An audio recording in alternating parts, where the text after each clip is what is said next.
We may have recorded a video on this once before, but I thought I'd do it again anyway.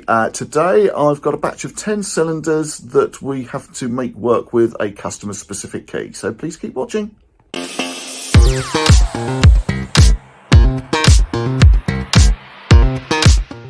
Welcome to the somewhat messy Amberley Security workshop pinning room. So what we're going to do today is to make this cylinder work with this key. So where do we start? If we start, we'll get all the parts out of, all the relevant parts out of the box to start off with. Pop the box in the bag there.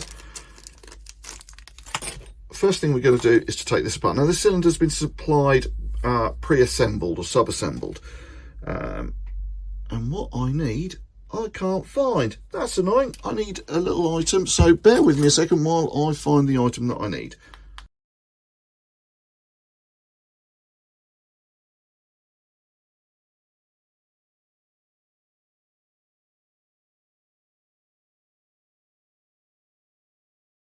Right, found it. So, as I was saying, this cylinder has come in pre-assembled, so it's partly done. We just need to take it apart. So we basically don't have to put all the spring-loaded parts in there. It's come in on a standard key, and we just have to take it all apart and build it back up again. So, this is the part that I've lost and have now found. Put the key into here, eventually. Turn it slightly and use that to keep the spring-loaded bits and pieces in place while I take this lot out.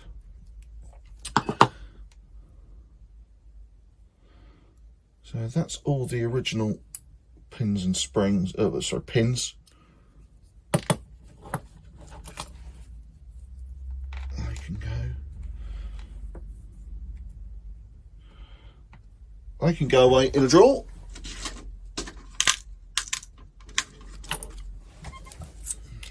So the key that we need the lock to work to is this one. It's one that this one. It's one that we've regularly done, so we know actually what pins and springs or what pins we need to pop in there. So I'm just going to put that in just to make sure that they're the right pins have been put in the right drawers. So reaching off screen here just to grab the right pin, pop it in there, and you can see that that is nice and flush with the top of the plug there.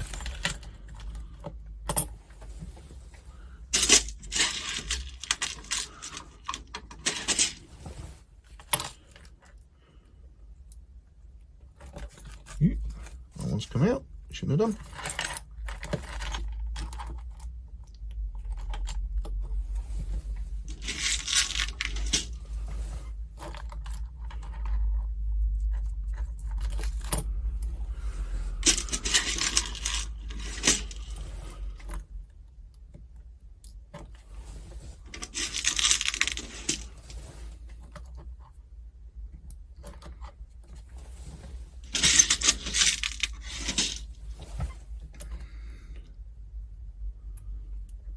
When we quickly whiz through that part, you can see that all the pins are nice and flush with the top of the barrel there. So that means with the right key in there, all these pins line up flush and it will allow the barrel to turn. If any of the pins are a bit high, then it will stop the barrel from turning.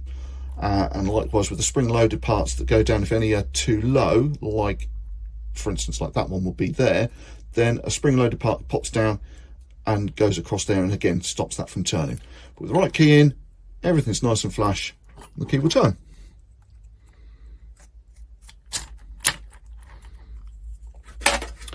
So that's the barrel back in there, and you can see the key turns no problem. Now I've got to be careful here, there's nothing stopping that barrel from coming out as I pull, so I've got to put my thumb on the edge of there just to brace it and stop the barrel from coming out as I pull the key out.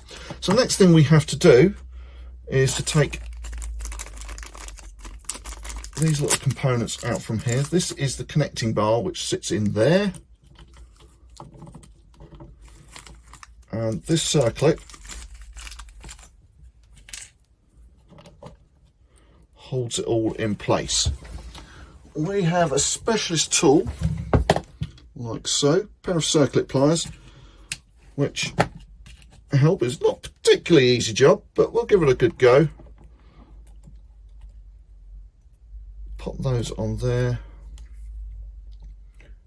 Use the circlip pliers to bend it back into place. I'm deliberately turning these over because they've got a little, I don't know if you can make that out there, they've got a small kind of ridge around there which really gets in onto the circlip and make sure that it's right in place, but it's quite fiddly to do, so bear with me while I do it.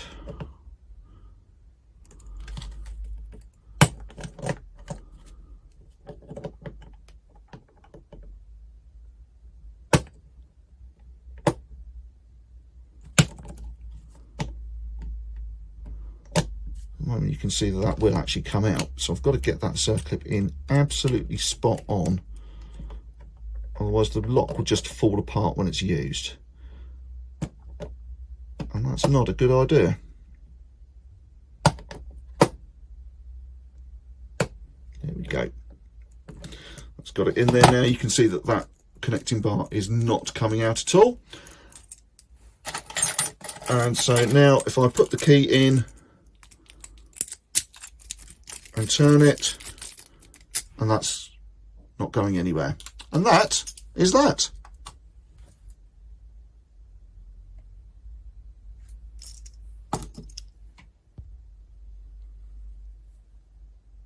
And there we go, we've repeated the process another 9 times. Gonna pack them up into the box and ship them off to the client. If you found this video helpful, it would be really helpful to us if you could like or follow or subscribe to us on your favourite